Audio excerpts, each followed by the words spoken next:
नमस्कार दोस्तों, हमारे साथ शिव गोपाल मिश्रा जी हैं। यहाँ पर AIRF का जो मुद्दे हैं उनको लेके जो है सर ने यहाँ पर एक कॉन्फ्रेंस किया। पुरानी पेंशन को लेके सभी जगह एक समस्या है। तो सर जी क्या कहना चाहेंगे, क्या जब नई गवर्नमेंट अभी आ जाएगी तो उसके बाद आपको उम्मीद है कि ये समस्या का समाधान हो जाएगा? हम लोगों ने जो JFROPS हम लोगों का प्लेटफॉर्म है, सारे केंद्र सरकारी कर्मचारियों का, राज्य कर्मचारियों का या जो शिक्षक हैं, तो हम लोगों ने ये फैसला किया था कि हम 1 मई से हड़ताल पर जाने का काम करेंगे और उसके लिए हम लोगों ने नोटिस देने का भी फैसला कर लिया। लेकिन चूँकि सरकार ने बातचीत की और उन्होंने ये हम लोगों को कहने का काम किया कि हमें 2 महीने का समय और दीजिए।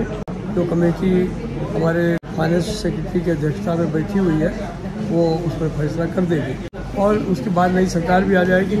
तो आप उस समय देख लीजिए कि आप लोगों ने जो हमको मांग पत्र दिया है, अगर हम उसके अनुरूप आप सेटिस्फाइड हैं तो ठीक है, अदरवाइज़ अभी जो आपकी हड़ताल है वो थोड़ा सा समय से पहले है, ये अच्छी बात नहीं है। तो हम लोगों ने भी बात तय की कि ये बात मान ली जाए। अभी हम लोग अंदर अपनी तैयारी तो रखेंगे, लेकिन जब नई सरकार आ जाएगी, रिपोर्ट आ जाएगी तो फिर बात करने की बात करेंगे। लेकिन एक बात निश्चित है कि हम पुरानी पेंशन बहाली के मुद्दे को छोड़ने वाले नहीं हैं। हम निश्चित तौर पर सरकार से आशा करते हैं कि वो जो भी हमारे सरकारी कर्मचारी हैं जब रिटायर हों तो उनको उनकी जो तनख्वाह मिल रही है उसका आधा पैसा उनको पेंशन के रूप में मिले। ये इसको इंश्योर करेगी वो, और अगर वो इंश्योर करती है तो हड़ताल कोई हमारे लिए ऐसा नहीं है कि हमको हड़ताल ही करनी है हर समय। हमें देश चलाना है, विकास को भी देखने वाले हैं, देश को भी देखने वाले हैं। अपने जो यूजर्स हैं, उपभोक्ता हमारे लिए बहुत महत्व रखते हैं, तो हम वो नहीं करेंगे। लेकिन अगर पुरानी पेंशन बहाल नहीं हुई तो हम अपने लोगों को उनके भविष्य को जो है वो अंधकार में नहीं होने। ये बहुत अच्छी बात है। बहुत सी समस्याएं हैं देश में। आपकी एक समस्या है, पर्यावरण को लेकर समस्या है, एजुकेशन को लेकर समस्या है, बच्चियों के साथ रेप, मर्डर, हत्या, एम्प्लॉयमेंट, इतनी समस्याएं हैं कि उसमें आपकी भी एक समस्या है। तो हम आज़ादी का 75वां अमृत महोत्सव काल मना रहे हैं और वो चल रहा है। मोदी जी का जो विजन और मिशन है, उन्होंने कहा है कि जब हम 100वां काल मनाएंगे तो पूरी तरह से भारत विकसित हो जाएगा। विकसित भारत को लेके ही सरकारें जो हैं अपना चुनाव लड़ती हैं। तो क्या लगता है आपको कि जब हम 100वां काल मनाएंगे तो इन सब समस्याओं से भारत मुक्त हो जाएगा? देखिए, ये तो सरकार और उनकी नीतियों के ऊपर डिपेंड करता है। मैं एक बात जानता हूँ कि दीनदयाल उपाध्याय जी ने एक नारा दिया था अंत्योदय का। उसमें ये था कि जब तक सुविधाओं की आखिरी व्यक्ति तक नहीं पहुँचता है तब तक वो नहीं होगा। महात्मा गांधी भी यही बात कहते थे कि हमें आखिरी व्यक्ति के बारे में सोचना है।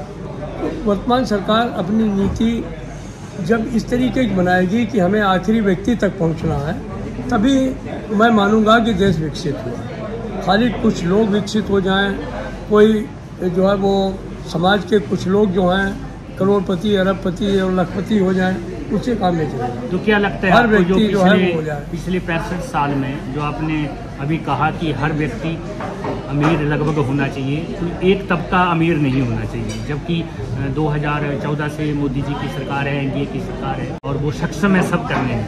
पिछले 65 साल में जो विकास नहीं हुआ वो शायद इन 10 सालों में हुआ या नहीं, ये तो सब आप बड़े लोग जानते हैं। हम तो सिंपली एक पत्रकार है, क्वेश्चन पूछ सकते हैं। लेकिन जैसे JP का मूवमेंट था उसको भी बढ़ा दिया गया, वो आज देखने को मिल रहा है कि किस तरह से जो भारत होना चाहिए था, क्या वैसा भारत अभी रनिंग में चल रहा है?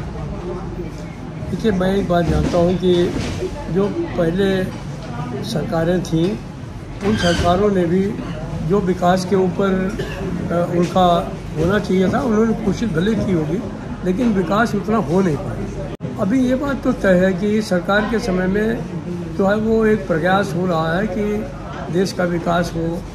जब अटल जी की सरकार आई तो आपने देखा कितनी नई सड़कें बन गई, नया जो है वो कॉरिडोर्स बने, हमारे रेलवे का भी विकास हुआ। और इस सरकार के दौरान जो है वो इतना पैसा रेलवे को दिया गया है, उनका पूरा फोकस है कि रेल जब तक विकसित नहीं होगी तब तक देश विकसित नहीं होगा। तो फिर भी क्या कमी रह गई है? सिर्फ एक पुरानी पेंशन को लेके ही पूरे तौर पर इस बात को सोचते हैं कि देश निश्चित तौर पर हम लोगों के सबसे ऊपर है, और जब देश विकसित होगा या विकास करेगा तो हम लोगों का विकास ऑटोमेटिक होगा। अभी तो सवाल ये कि ये तो हमारे बुढ़ापे का सहारा छीना गया, वो एक बहुत बड़ा सवाल है। ये लोगों का जो गुस्सा है वो इस बात को लेकर के है कि आप जब तक हमारे बुढ़ापे का जो सहारा था उसको वापस नहीं करते हैं तब तक तो हम लोग संकोच से बैठने वाले हैं। टेंटेटिव प्रोग्राम है अभी 2-3 दिन का, बहुत अच्छा है। इसमें जो है गवर्नमेंट भी जागरूक होगी, उनको भी पता चल रहा है कि आप अपनी मुहिम को कंटिन्यू रखे हुए हैं। पुरानी पेंशन बहाल आपका ही मुद्दा नहीं है, जैसे हमारे